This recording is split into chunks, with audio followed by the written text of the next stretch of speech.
Hi folks, so in this video I'm going to talk about a company called Sky Gold. ठीक है. So Sky Gold is a B2B manufacturer, B2B manufacturing करता है of your jewelry.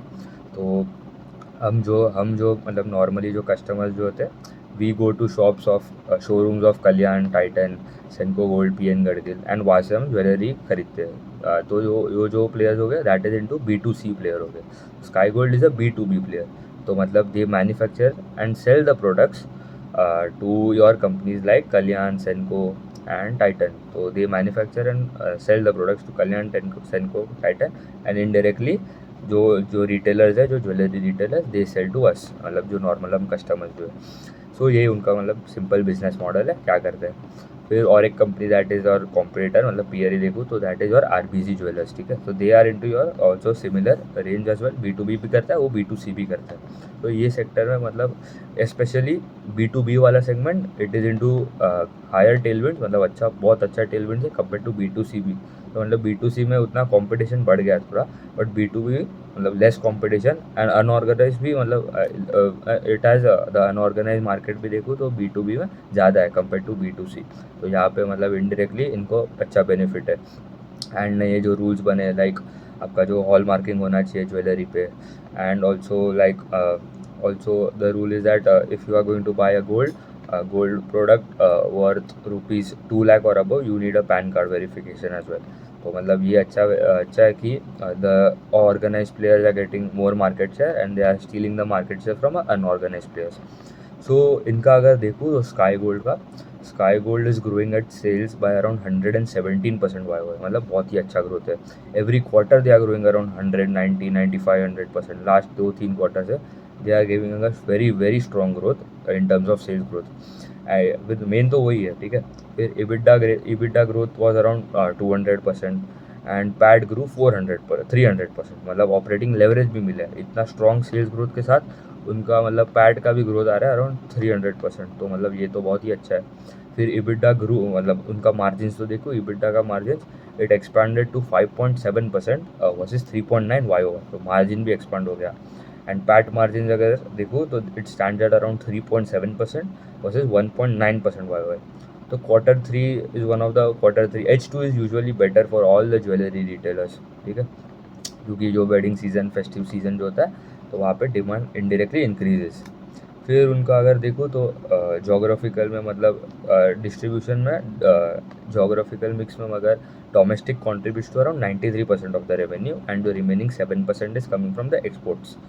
फिर अगर उनका volumes भी देखो तो वॉल्यूम्स मतलब ये they manufacture gold in KGs में, मतलब जो बड़े बड़े, मतलब 10 किलो 20 किलो, मतलब every day they have to manufacture. तो they manufacture around 447 KGs of gold per month. ठीक है. एंड लास्ट ईयर देखो तो Y they only manufacture around 270 KGs per month. तो मतलब वॉल्यूम्स में भी ग्रोथ आ रहा है. मतलब क्या, आज मैंने 100 किलो बनाया, नेक्स्ट महीना में I am making around 200 kilo. Growth कितना आ गया, 100%. इनका अगर वॉल्यूम में भी ग्रोथ देखूँ तो दैट वॉज 65% वाई, मतलब वहाँ पे भी अच्छा खासा ग्रोथ आ रहा है. उनके 2 सब्सिडरीज है. First is your star mangalsutra करके, एंड और एक है कि सब्सिडरीज, मतलब they look they recently acquire this companies, star mangalsutra and sparkling chains करके, जो मतलब मंगलसूत्र एंड मतलब they are into similar categories as well. ये जो कंपनी है वो भी मतलब मैन्युफैक्चरिंग और selling of this jewellery products to this retailers जो होगा, मतलब आपके B2 jewellery retailers like Kalyan, Senco, Titan. इनके क्लाइंट्स भी देखो तो they have very strong portfolio of clients. आप देखो तो दे हैव मलाबार करके जो प्लेयर है, that is a unlisted player, but उनका मतलब one of the biggest players in terms of size and stores as well. So Malabar, उनका the largest player contributor for the revenue is Malabar. उसके बाद मतलब they have companies like Kalyan हो गया, Senco Gold हो गया, PN Gadgil. They recently did a partnership with PN Gadgil and in Q2 only. तो ये भी अच्छा है कि और उनका भी IPO अभी भी आया था PN गढ़गिल ज्वेलर्स का. And also in this quarter they went into a contract with Aditya Birla group का जो कंपनी है, इंद्रिया ज्वेलर्स करके. तो that is also talking about expanding a lot. तो ये भी अच्छा है कि उनको मतलब कॉन्ट्रैक्ट मिला है. एंड उनका उनका खाली टाइटन के साथ कॉन्ट्रैक्ट नहीं, कैरेटलिन के साथ कॉन्ट्रैक्ट है, बट टाइटन मतलब जो तनिष्क वाला सेगमेंट है, तनिष्क वाला जो ब्रांड है, तनिष्क हो गया, मिया हो गया, जोया हो गया, जो 3-4 जो है उनके साथ नहीं है, बट कैरेटलिन के साथ है। कैरेटलिन के साथ भी उन्होंने Q2 में ही किया था, पीएन गडगिल एंड कैरेटलिन। तो ये भी अच्छा है कि मतलब अच्छा खासा पोर्टफोलियो ऑफ क्लाइंट्स है।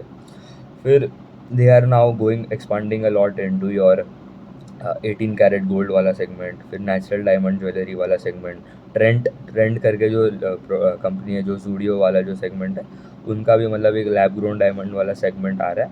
तो they are manufacturing the lab grown diamond for trend as well.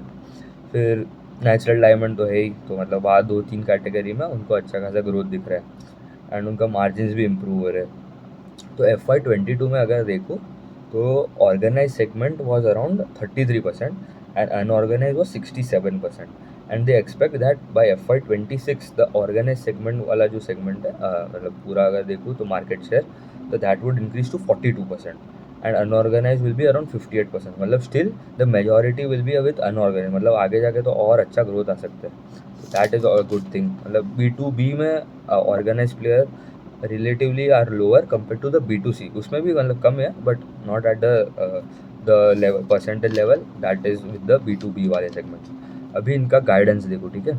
तो कंपनी हैज़ टोल्ड, मतलब प्रीवियसली Q2 कंपनी ने बोला था कि they will do around 6300 crore of revenue by FY27, ठीक है।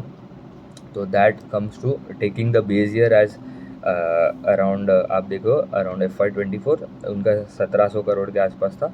तो they are talking about 6300 crore revenue by FY27, वो भी मतलब अराउंड 50-60% का CAGR आ गया। This quarter they they they increase the guidance, ठीक है। तो मतलब FY27 का गाइडेंस उन्होंने इंक्रीज करके, जो 6300 करोड़ था वो इंक्रीज करके they have told that they will grow by around, they will reach 7200 crore, मतलब ये तो और अच्छा है। And this year, ending of this year अगर देखो FY25 का उनका गाइडेंस है कि they would do a sales of around 3300 crore. उनका आई गेस अभी द सेल्स आर अराउंड 30,700 आप देख लो, 2400 करोड़ 2500 करोड़ के आसपास का उनका रेवेन्यू है till 9 month of FY25, and they are targeting that 3300 crore तो आराम से हो जाएगा by end of this year. तो मतलब ये जो अच्छा है। फिर उनका मतलब अगर CAGR भी निकालो, taking the base year as FY25, मतलब अगर 3300 कर लेगा, ठीक है, एंड 7200 करोड़ करेगा इन 2 ईयर्स, मतलब डबल करेगा ऑलमोस्ट द सेल्स, मतलब 33 डबल से भी ज़्यादा। तो that comes to a CAGR of around 50% for consecutively 2 years. That is also good. PAT margin का guidance is around, previously they had told that 3.5%, अभी भी मतलब 3.5 to 4% के रेंज में भी है। तो अच्छा है कि मतलब दे हैव हिंटेड दैट 4% के आसपास भी जा सकते हैं। फिर क्योंकि इनका मार्जिन एक्सपेंशन क्यों है, बेसिकली द 18 कैरेट वाला जो गोल्ड है ज्वेलरी, वो that is giving them better margin. And also अगर देखूँ तो दे आर अपकमिंग जो नए क्लाइंट्स जो दे आर टॉकिंग विद और they are going into partnership is with Reliance, मतलब रिलायंस ज्वेल्स करके जो है उनके साथ भी अगर आगे जाके दे हैव टोल्ड, मतलब प्रॉपर अभी तक ऑन बोर्ड नहीं किया, but they are hinting that they are going to on board, मतलब ज़रूरी नहीं कि होएगा, ठीक है। तनिष्क हो गया जो टाइटन वाला जो RBC ज्वेलर्स का, मतलब one of the majority of the sales वहाँ से आता है, RBC ज्वेलर्स के साथ कॉन्ट्रैक्ट है फॉर तनिष्क का कॉन्ट्रैक्ट B2B सेगमेंट में। फिर अगर उनका देखो तो वॉल्यूम्स का उनका कैपेसिटी फॉर FY20, मतलब कैपेसिटी ओवरऑल देखो, they can manufacture around 1050 kgs worth of gold per month, ठीक है। एंड अभी अराउंड कितना 450 कर रहे हैं खाली। तो ऑल्सो मतलब कैपेसिटी ऑलरेडी है, तो and they have told that वो आगे जाके मतलब FY27 तक वो 1050 तक पहुंच जाएगा। तो ये अच्छा है। एंड ऑल्सो उन्होंने पहले बोला था गाइडेंस में कि FY25 में वो दे would do around 375 to 400 kgs of gold. FY26 में पहले फॉर FY26 उन्होंने बोला था कि वो 550 to 650 kgs करेगा फॉर वॉल्यूम में अगर देखो तो per month manufacturing of gold. अभी उन्होंने वो बढ़ा के कर दिया 650 to 700, तो मतलब ये भी अच्छा है। वॉल्यूम ग्रोथ का गाइडेंस बढ़ा है, सेल्स ग्रोथ का मतलब ओवरऑल इनडायरेक्टली गाइडेंस बढ़ा है by increasing the sales number, तो ये भी अच्छा है। PAT margin are around stable around 3.5 to 4%, तो ये भी अच्छा है। फिर अगर उनका देखूँ तो in upcoming quarters as well they want that steady state. अगर देखूँ तो उनका जोग्राफिकल मिक्स में 15% would come from the exports and जो रिमेनिंग 85% है that would be purely from domestic, मतलब जब इंडिया में रिटेलिंग जो करते कंपनी उनको करेगा। एंड ऑल्सो फॉर FY26 अगर देखूँ तो सेल्स ग्रोथ का गाइडेंस इज अराउंड 5700 करोड़। तो मतलब अराउंड अभी अगर देखूँ if you calculate as well तो 5700 करोड़ डिवाइड बाई अगर 3300 करोड़ भी करूँ that comes to a sale growth of around 72% Y देखो। तो that is also very very strong number. And also उन्होंने बोला है कि अगर अभी नेक्स्ट केपेक्स अगर करेगा, they are not planning recently क्योंकि ऑलरेडी 1050 का कैपेसिटी पड़ा है। उन्होंने मतलब they are just doing around 440-450 kgs per month कर रहे हैं। उन्होंने गाइडेंस बढ़ा है, दैट इज़ गुड। बट जब भी वो नेक्स्ट कैपेसिटी अगर एक्सपांड करेगा तो उन्होंने बोला है कि they would do 4000 kgs per month, ठीक है। अभी पहले अभी कितना कर रहा है 400, 450, 500 के आसपास। तो वो बोल रहा है वो 4000 करे, मतलब अराउंड 10x, ठीक है। इन मतलब आगे जाके जब कैपेसिटी इंक्रीज करेगा तो दैट इज़ मतलब कभी कंपनी बोलेगा गाइडेंस बढ़ा रहा है, वॉल्यूम ग्रोथ का गाइडेंस बढ़ा है, सेल्स ग्रोथ का गाइडेंस बढ़ा है, पैट मार्जिन स्टेबल है, कभी करेगा जब भी उनका मतलब they are very confident with the growth, ठीक है। तो दैट इज़ वन थिंग। तो भाई ऐसा नहीं है कि अभी सब पैसा इसमें डाल देना है, ठीक है, ट्रैक करने का है। अभी नेक्स्ट क्वार्टर भी देखना है, नेक्स्ट क्वार्टर में बोल दिया गाइडेंस कम तो मतलब प्रॉब्लम हो गया कंपनी में। तो we have to always track this type of company, मतलब छोटा कंपनी है। और इनका अगर हम देखो तो मार्केट कैप भी अराउंड 5500 करोड़ के आसपास का मार्केट कैप है। अगर वैल्यूएशन भी देखूँ तो इफ़ उन्होंने बोला next year they would do 5700 crore worth of sales and PAT margin कितना रहेगा अराउंड 3.5 to 4%। तो if you remove the 1 year forward P for FY26 that comes to around 25 का, मतलब अभी इतना मार्केट कैप अराउंड 5500 करोड़ है। Market cap divided by the 1 year forward earning मतलब 5700 करोड़ है। And if they do a PAT of around मतलब 3.35% का जो 3.5% का जो पैट है तो 5700 करोड़ मल्टीप्लाई बाय 0.35 तो that comes to a PAT of 200 crore, ठीक है। तो 5500 का करोड़ का market cap divide by 200 crore, P आ गया अराउंड 27-25 के आसपास। तो मतलब ये बहुत ही अच्छा, मतलब वैल्यूएशन भी चीप लग रहा है क्योंकि अर्निंग्स इतना स्ट्रॉन्ग रेट से ग्रो कर रहा है। तो ये हो गया। फिर RBG ज्वेलर्स करके जो कंपनी है वहाँ पे भी मतलब अच्छा ग्रोथ है। टू ट्रैक दिस कंपनी, ऐसा नहीं है कि अभी डाल दिया नेक्स्ट क्वार्टर ख़राब रिजल्ट आया तो नीचे बाय द डिप करके पैसा ख़त्म हो गया, लॉस हो गया और सब हो गया।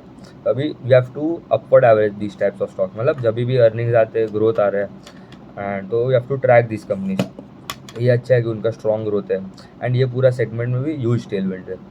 तो ठीक है, उतना ही रखते हैं। Thank you.